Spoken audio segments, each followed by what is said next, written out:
Bismillahirrahmanirrahim. Assalamualaikum warahmatullahi wabarakatuh. Waalaikumsalam warahmatullahi wabarakatuh. Alhamdulillahilladzi ja'ala as-sabra qabla musibah. Wassalatu wassalamu ala rasulillah wa ala alihi wa sahbihi wa mawala. Syukur kepada Allah atas segala nikmatnya. Salawat dan salam kepada Rasulullah yang sangat sayang kepada umatnya. Dewan Hakim yang saya muliakan, penonton Nurul Quran TV yang saya banggakan. Izinkan saya dalam kesempatan ini menyampaikan sebuah pidato dengan judul Sabar Kunci Sukses dalam Kehidupan. Saya awali pidato ini dengan ayat Al-Quran Surah Al-Baqarah ayat 153. A'udzu billahi minasyaitonir rajim. Bismillahirrahmanirrahim.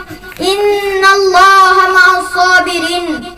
Sesungguhnya Allah bersama orang-orang yang sabar.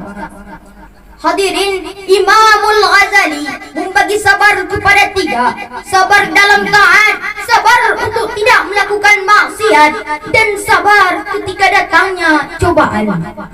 Sabar dalam taat pernah dikisahkan dalam Al-Quran tentang Nabiullah Ibrahim, Ismail, dan Siti Hajar. Bukankah saat Ismail berusia kurang lebih 10 tahun, ayahnya Nabiullah Ibrahim mendapat perintah dari Allah untuk menyembelih Ismail sebagai kurban. Sebuah perintah yang benar-benar mengundang empati, menguji kesabaran. Sebab ayah mana yang tega dengan pisau di tangan lalu menyembelih anak semata wayang? Lalu ibu mana yang tak menetes air mata terima perintah Allah yang menurut manusia tidak masuk akal? Bagaimana tidak? Bukankah seorang ibu mengandung anaknya selama 9 bulan, kemudian melahirkan antara hidup dan matinya?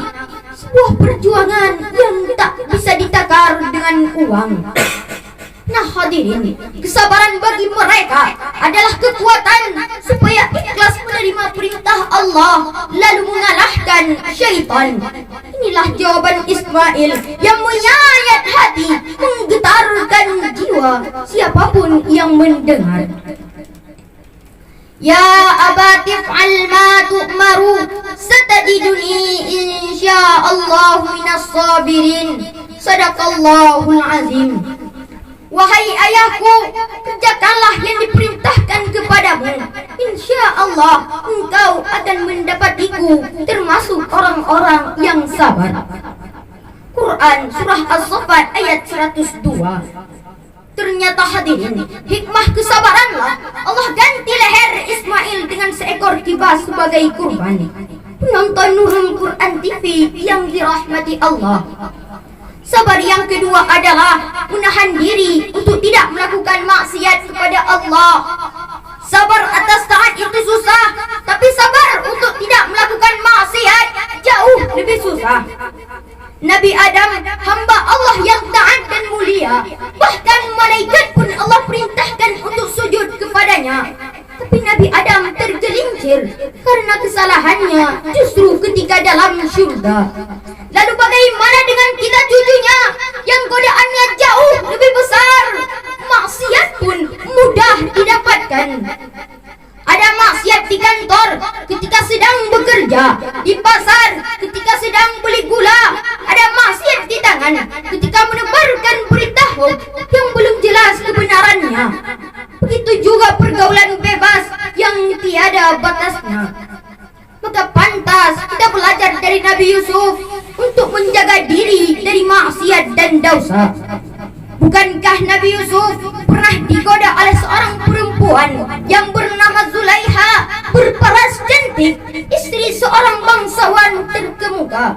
Tapi Yusuf lebih memilih penjara sebagai bukti kesabarannya. Yang ketiga, sabar karena musibah dan bencana.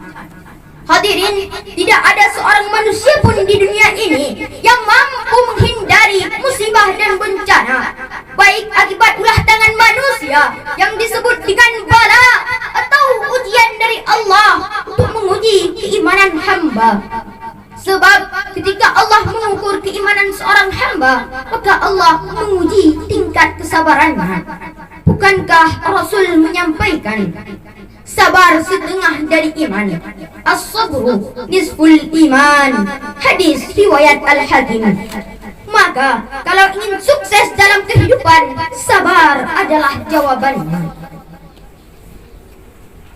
Hudip lam donya letak cobaan, kita nyorakan beraya sabar. Orang yang sabar lebih tat pangkat ura akhirat, balasan syurga. Orang yang sabar lebih tat pangkat ura akhirat, balasan syurga. Hanya ini yang dapat saya sampaikan. Mohon maaf atas segala kesalahan. Akhirnya, ku titip rindu padamu Ibu yang telah mengajarku tentang kesabaran. Terima kasih atas doa dan dukunganmu. Mudah-mudahan Nanda ada di final. Wabillahi taufiq wal hidayah. Assalamualaikum